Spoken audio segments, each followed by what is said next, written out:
महापालिका निवडणुकीचे बिगुल अखेर वाजले। राज्यातील 29 महापालिकांसाठी 15 जानेवारीला मतदान होणार आहे। त्यामुळे उमेदवारांच्या हातात फक्त 1 महिना राहिलाय। तसेच सर्व पक्ष देखील तयारीला लागलेत। अनेक पक्षांनी तर मुलाखती देखील सुरू केल्यात। पण सगळ्यात महत्त्वाची गोष्ट म्हणजे पुण्यात भाजपचा इच्छुक उमेदवार अर्ज घेण्यासाठी इतर पक्षातील मोठे नेते किंवा त्यांची मुलं दिसून आलेत। यातील एका दृश्याने मात्र अनेकांच्या भुवया उंचावल्या होत्या आणि ते नाव होतं माजी मंत्री तानाजी सावंत यांचे पुत्र गिरीराज सावंत यांचं। त्यामुळे आणखी एक घर निवडणुकीत फुटणार का अशी चर्चा सुरू झाली। कोण आहेत गिरीराज सावंत, नेमकं काय झाले, ऋषिराज सावंत आणि गिरीराज सावंत यांचा काय संबंध, निवडणुकीत नेमकी त्यांची भूमिका काय असणार आहे, याबद्दलच याचा आढावा आपण या व्हिडिओच्या माध्यमातून घेणार आहोत। नमस्कार, मी संजना, कट टू कट मध्ये आपलं स्वागत। आपल्याकडे एक गाणं आहे बघा, सोनू तुझा माझ्यावर भरोसा नाही का। पण आता हे गाणं एकनाथ शिंदे यांना पुण्यात म्हणावं लागणार आहे, कारण गिरीराज तुझा शिवसेनेवर भरोसा नाही का असं म्हणायची वेळ आली। कारण तानाजी सावंत यांचे पुत्र गिरीराज सावंत यांनी भाजपकडून निवडणुकीसाठी अर्ज दाखल केलाय। पुण्यात 165 जागांसाठी तब्बल 2200 जण इच्छुक आहेत। त्यामुळे भाजप निवडणुकीत एकला चलोरेचं धोरण राबवण्याची शक्यता आहे। या 2200 जणांमध्ये तानाजी सावंत यांच्या मुलाचं नाव आहे। गिरीराज सावंत यांचा उमेदवारी अर्ज त्यांच्या समर्थकांनी 10 डिसेंबरलाच दाखल केल्याचं म्हणलं जातंय। अर्ज दाखल करण्याची प्रक्रिया एकदम गुप्त राखण्यात आली। बुधवारी म्हणजे 10 तारखेला सायंकाळी पुणे भाजप कार्यालयात केशव उपाध्ये यांची पत्रकार परिषद होती। पत्रकार परिषद संपताच भाजपच्या शहर कार्यालयाबाहेर तानाजी सावंत यांच्या संबंधित असलेली JSPM संस्थेची एक कार अचानक आली। त्यामध्ये सावंत यांच्या संस्थेतीलच काही कर्मचारी होते। त्यांनी भाजप कार्यालयातून माजी मंत्री तानाजी सावंत यांचे पुत्र गिरीराज सावंत यांचा उमेदवारी अर्ज नेला असल्याचं सांगितलं जात आहे। त्यानंतर काही वेळातच या कर्मचाऱ्यांनी गिरीराज सावंत यांचा उमेदवारी अर्ज भाजपच्या कार्यालयात दाखल केल्याचंही बोललं जात आहे। पुण्यातील प्रभाग क्रमांक 37 मधून गिरीराज सावंत यांनी अर्ज भरलाय। पण यामुळे गिरीराज सावंत चर्चेत आलेत। पण सावंत चर्चेत येण्याची ही काही पहिलीच वेळ नाहीये। याआधी गिरीराज सावंत यांचे बंधू ऋषिराज सावंत चर्चेत आले होते। त्याची मोठी इंटरेस्टिंग स्टोरी आहे, माहितीये का। सत्ता हातात असेल तर माणूस काय काय करू शकतो याचं जिवंत उदाहरण म्हणजे ही स्टोरी आहे। सांगते काय झालं होतं। फेब्रुवारी 2025 मध्ये तानाजी सावंत यांचा दुसरा मुलगा ऋषिराज सावंत यांच्या अपहरणाच्या वृत्तामुळे खळबळ उडाली होती। मात्र प्रत्यक्षात ऋषिराज सावंत हा मित्रांसोबत बँकॉकला गेल्याचं तपासात समोर आलं।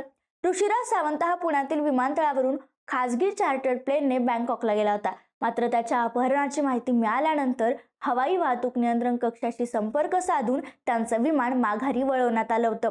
तानाजी सावंत रागवल्यामुळे ऋषिराज सावंत यांनी 60 ते 70 लाख रुपये खर्चून चार्टर्ड विमानाने बँकॉकला जायची तयारी केली होती। त्यामुळे तानाजी सावंत अस्वस्थ झाले होते। त्यांनी लगेचच सगळी यंत्रणा कामाला लावली। एवढंच नाही तर मुरलीधर मोहोळ यांच्याशी संपर्क साधून थेट विमान परत वळवण्यास सांगितलं। त्यावेळी विमान अंदमान निकोबारच्या हद्दीत होतं। त्यामुळे परत हे विमान पुणे विमानतळावर लँड झालं। मुलाचं अपहरण झालं नव्हतं तर मग अपहरणाची तक्रार का नोंदवली?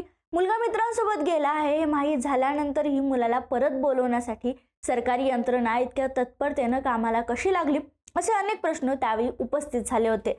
तसेच ऋषिराज सावंत आणि गिरीराज सावंत यांनी परस्पर विरोधी खुलासेही त्यावेळी केले होते। त्यामुळे खरं कारण समोर अद्यापही आलेलं नाहीये। पण विनाकारण सरकारी यंत्रणा कामाला लावल्यामुळे सावंत टीकेचे धनी ठरले होते आणि या प्रकरणाचीही त्यावेळी जोरदार चर्चा झाली होती।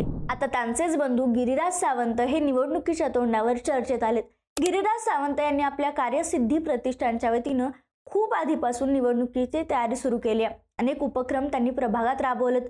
खुद्द तानाजी सावंत देखील पुण्यात तळ ठोकून होते। अतिवृष्टी वगळता ते स्वतःच्या मतदारसंघात फिरकले देखील नाहीत। त्यावरूनच त्यांनी मुलांसाठी ताकद लावल्याचं बोललं जात होतं। पण त्यांनी भाजपकडून उमेदवारी अर्ज भरल्यामुळे वेगळीच चर्चा सुरू झाली होती। सध्या गिरीराज सावंत यांच्याकडे अनेक पद आहेत। ते JSPM ग्रुपचे उपाध्यक्ष आहेत। त्याचबरोबर ते दीड शेतकरी शिक्षण मंडळाचे सेक्रेटरी आहेत। भैरवनाथ शुगर वर्क्सचे ते संचालक आहेत। श्रीराम सहकारी बँक प्रायव्हेट लिमिटेड मुंबईचेही ते संचालक आहेत। कार्यसिद्धी प्रतिष्ठानचा उल्लेख जसा आपण मगाशी केलाय। मात्र या सर्व घडामोडींवर तानाजी सावंत यांनी प्रतिक्रिया दिली आहे। भाजपचा उमेदवारी अर्ज आपण नेला नसल्याचं त्यांनी सांगितलंय। महायुती म्हणून आपण निवडणुकीला सामोरं जाण्यास तयार असल्याचंही ते म्हणतात। गिरीराज सावंतांनी याबद्दल बोलताना स्पष्ट केलं की तानाजी सावंत हे शिवसेनेचे मंत्री होते, आमदार आहेत। त्यामुळे महायुती म्हणून आपण निवडणुकीला सामोरं जाण्यास तयार आहोत। गेली 5 वर्ष पुण्याच्या दक्षिण भागात प्रतिष्ठानच्या माध्यमातून सामाजिक कार्य आपण करत आहोत आता सामाजिक कार्यातून राजकीय कार्याकडे वळणार आहोत. महायुती म्हणून लढण्याचा विचार आहे. संधी दिली तर लढण्याचा विचार नक्कीच करू असं सांगत भाजप शिवसेनेची युती झाली तर शिवसेनेकडून निवडणुकीच्या मैदानात आपण असू असे संकेत देखील त्यांनी दिलेत. इतर कुठल्याही पक्षाकडून लढण्यापेक्षा आपण महायुतीकडून लढू असं ते वारंवार सांगत होते. मी कुठून लढण्यास इच्छुक आहे यापेक्षा जनता तुम्हाला कुठे पाहण्यास इच्छुक आहे यावर ठरेल, जनमत ठरवेल तसं आपण करू असं देखील ते म्हणाले. तसंच जर फॉर्म घ्यायचा असता तर आपण स्वतः गेलो असतो, कर्मचाऱ्यांना पाठवलं नसतं असं स्पष्टीकरणही दिलं. म्हणजेच भाजपचा उमेदवारी फॉर्म आपण घेतला नसल्याचं ते म्हणालेत.